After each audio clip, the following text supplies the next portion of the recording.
ओ अरिहन्ताणं नमो सिद्धाणं नमो आयर्याणं नमो उवज्झायाणं नमो लोये सौसाऊणम्।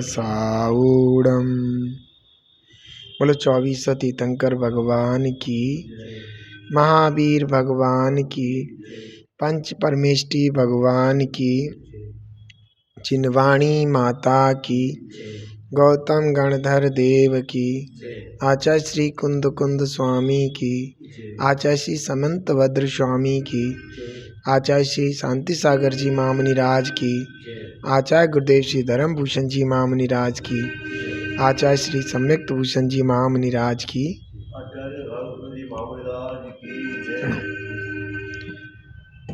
यह रत्नकंठ शाकाचार्य जी ग्रंथ है।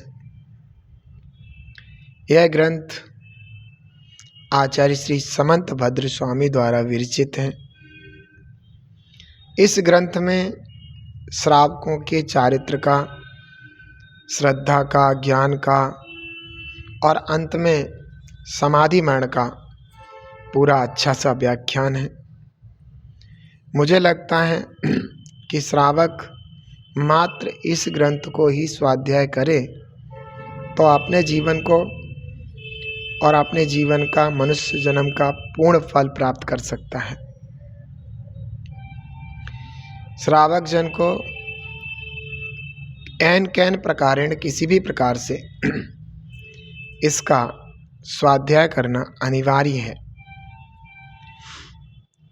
आज सम्यक दर्शन अधिकार की 28वां श्लोक है।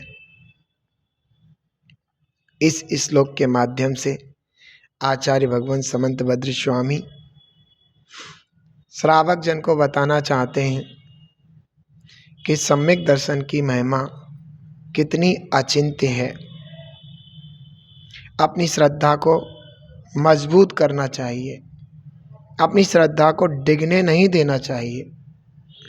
अपनी श्रद्धा वीतरागी जिनेंद्र देव, निगंत गुरु और माँ जिनवाणी के प्रति इतनी अटल और अटूट रखनी चाहिए कि वो किसी के बहकाने में आकर डगमगाए ना, हिले ना।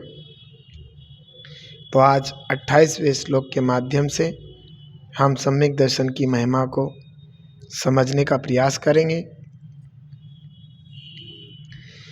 सम्यक दर्शन संपन्न मपि मातंग देजम देवादेवं विदुर्भस्म गूढ़ांगारांतरौजसम। आचार्य भगवान समंत भद्र स्वामी कहते हैं कि मातंग देजम अपि, कोई व्यक्ति अगर चांडाल के शरीर से भी उत्पन्न हुआ है, फिर भी, चांडाल शूद्र को कहते हैं जिसको छूने से नहाते हैं, ऐसे शूद्र को चांडाल कहते हैं। तो मातंग देजम अपि, चाहे भले ही वह चांडाल के शरीर से उत्पन्न हुआ हो,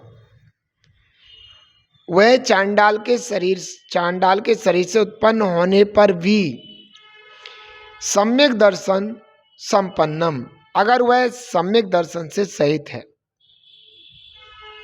उसने सम्यक दर्शन को अपने हृदय का विषय बनाया है, उसने अपने हृदय में सम्यक दर्शन रूपी रत्न विराजमान किया है, अर्थात उसको अपने वीतरागी जिनेंद्र परमात्मा, निगंत दिगंबर मुनिराज और माँ जिनवाणी के प्रति अटूट श्रद्धा है, तो वह ऐसा व्यक्ति भी,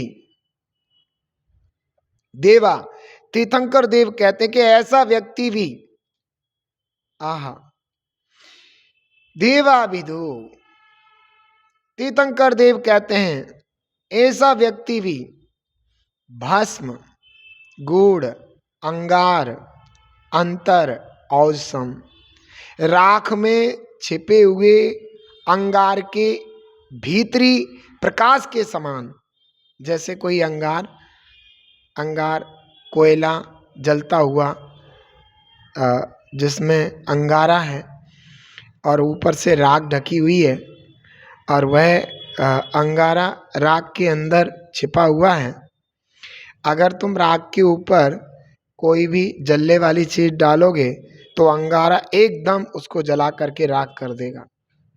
ऐसे ही राख के अंदर छिपे हुए अंगारे के अंतरंग के औज के अर्थात प्रकाश के समान देवम आत्मा को प्रकाशित करने वाला कहा है, आत्मा को भगवान बनाने वाला कहा है। किसको? उस चांडाल के देश से उत्पन्न हुए सम्यक दृष्टि जीव को। वो आज नहीं तो कल, इस भाव में नहीं तो अगले भाव में, क्योंकि इस भाव में तो वह मात्र देश व्रतों को ही धारण कर सकता है, महाव्रतों को अंगीकार नहीं कर सकता, क्योंकि जिनेंद्र भगवान की ऐसी आज्ञा नहीं है। लेकिन अगले भाव में वो निश्चित ही कोई नीच जाति में पैदा नहीं होगा। वैसे तो देव बनेगा और देव पर्याय से आकर के कोई श्रेष्ठ मनुष्य कुल में जैन कुल में उत्पन्न होगा और उत्पन्न होने के उपरांत उसे ऐसे सब निमित्त मिलेंगे कि उसे मुनि दीक्षा धारण करने का मौका प्राप्त होगा और वह मुनिराज बन करके कर्मों का नाश करके भगवान बनेगा, ये निश्चित है। देखो, इसलिए कहा है कि वह अपनी आत्मा को प्रकाशित करने वाला है। लेकिन जो भले ही मनुष्य कुल में जैन कुल में भी पैदा हो गए हैं, लेकिन मिथ्यात का पोषण कर रहे हैं, मिथ्या दृष्टि है, दिन रात कोई ना कोई मिथ्यात का बहाने लेकर के बैठे रहते हैं। कोई उनसे कुछ कहे तो अनेक प्रकार बहाने लगा करके उन्हें उल्टा सीधा पकाते हैं, लेकिन मिथ्यात नहीं छोड़ना चाहते। मुनिराज अगर उन्हें संबोधित करें कि तुम मिथ्यात को छोड़ दो तो मुनिराज को भी बतिया देंगे, अनेक बात पकड़ा देंगे, लेकिन अपने हृदय से मिथ्यात नहीं छोड़ पाते। वे जीव निश्चित रूप से कुगति को प्राप्त होंगे। वह सम्यक दृष्टि जो चांडाल की देह से उत्पन्न हुआ है, वो भविष्य में निश्चित रूप से भगवान बनेगा। कितना अंतर है। तो यहाँ पर सम्यक दर्शन की महिमा आचार्य भगवंत ने बताई है। इस महिमा को जान करके, महिमावंत होकर के अपने जीवन को सम्यक दर्शन रूपी रत्न से सजाइए। सम्यक दर्शन रूपी रत्न अपने हृदय में विराजमान कीजिए, जिससे कि भव के जो दुख हैं वो नष्ट हों। आपको पता है, आपने संसार में कितने दुखों को उठाया है, कभी नरक गति जाकर, कभी त्रियंच गति जाकर, कभी मनुष्य गति के, कभी देव गति के, चारों गतियों के आपने दुखों को उठाया।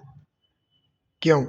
देवगति में जब आयु पूर्ण होनी होती है, उस समय पता चल जाता है तो वो रोता है, बिलखता है, हाय मुझे मेरे भोग छूट जाएंगे, तब दुखी होता है।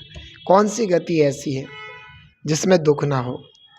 हे चेतन, तुमने इन चारों गतियों के 84 लाख योनियों में बहुत दुख उठाए हैं।